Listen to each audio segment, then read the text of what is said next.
Dolly Parton, Christmas, Dollywood. I'm starting to cry just thinking about it. What a fun project. Yeah.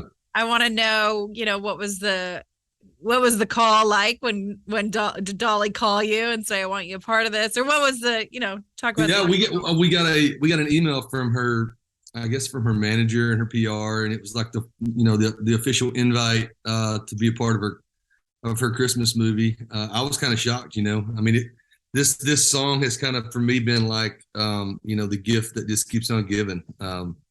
It's just one of those things where I would have never imagined, getting to be with Dolly in the first place and do a song, and now here we are, getting to be in the movie. So yeah. So initially it first came out in like 2019, right? And so how was that experience kind of working with her on the song? I mean, working with her on the song was amazing. We met at a studio in Nashville. I had the song, pretty much completely done, other than the BGVs, and we kind of had an idea of what we wanted, it to sound like, but we also wanted Dolly to just kind of do her thing. And I mean, it was one of those things where it was like you just had to have been there to see it. And Wow. Every time she sang, I thought it was the perfect take, and she was like, "No, let me have one more." And she'd be like, "I'm starting to feel the spirit. Let me have another shot at it." And when she hit it, when she made, the take that she hit, she knew it was the right one, and she was like, "That's it." And we were like, "Oh yeah, that's it." So yeah. Now you've been in the industry for a long time, but I'm sure that there were little tidbits that you got from Dolly because, her career has just been amazing. Were there things that you kind of took from her that? I think the thing that the thing that I really took away from her was just the way she treats people, the way that I watched her interact with everyone around her in the room. When Dolly is talking to you, she's talking to you. You have her attention. There could be 100 people trying to get her attention, but she's she's in the moment there. And I love, how just humble and, true to her roots she stayed. She's not forgotten where she came from. And I think for me, that's the biggest thing, is just you don't have the legacy that she's had without, being that type of person. And it's really cool to see. Yeah, one thing that really amazed me, I don't know if you saw the final cut on this program, but it was so Christian and it was so Christ centered. Yeah. It's like gonna come out on NBC. Yeah. Like, this is just amazing. Now, how is that for you? Because you're a faith artist and pairing with that and that aspect.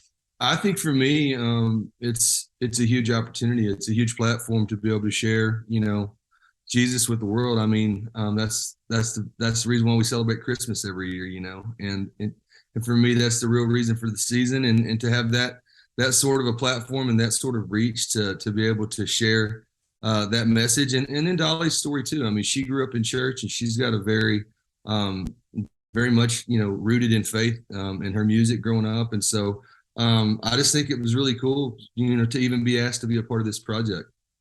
Now, one thing I love about your song and, your songs, all your songs, but this one specifically, it talks about, the hardships, right? Like, Christian life is not just super simple, super easy, right? And it's God never promised that, but like Jesus has our back. And so, yeah.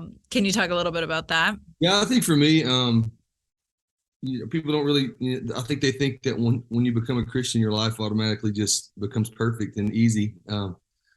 If I'm being honest, I think being a Christian is harder than, than not being, because you don't have that conviction in your life. When you're not walking with the Lord, you just kind of do what you want, and you don't feel like you have any consequences. But for me, my worst days with Christ are still better than my days without Him. And so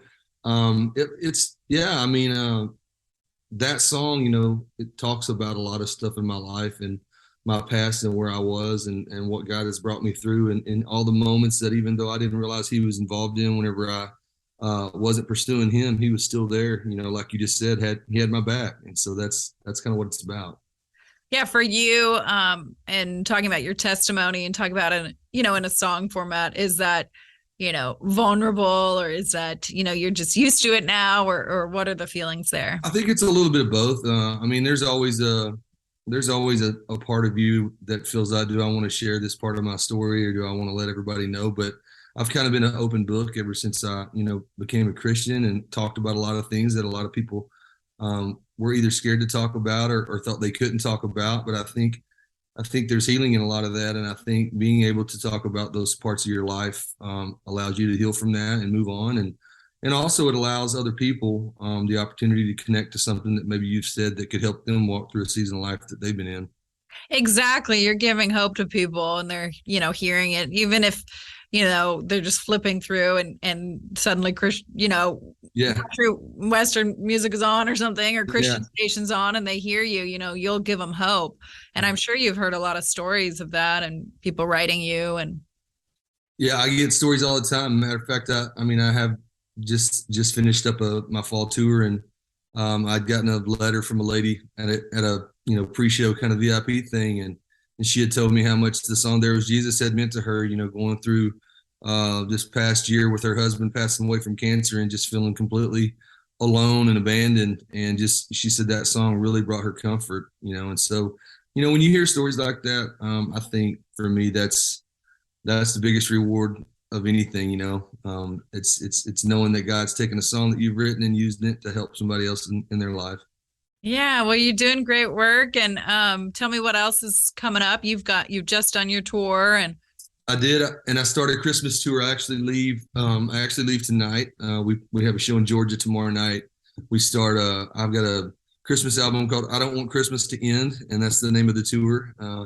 We recorded this record down in Muscle Shoals at Fame Studios a few years ago, and so it's got a real kind of '60s, early '70s kind of soul sound, and we just kind of recreated a bunch of classics that we loved, and tried to imagine what they would have sounded like had Wilson Pickett and Aretha Franklin recorded these songs. And we go out and have a lot of fun with it. So I'm excited to get this started. We've got 11 shows, and then Christmas break, and hopefully tomorrow night when I get done playing my show, I can catch the Mountain Magic Christmas special. So Everything's gonna be alright when life is good again, and it's gonna be good again.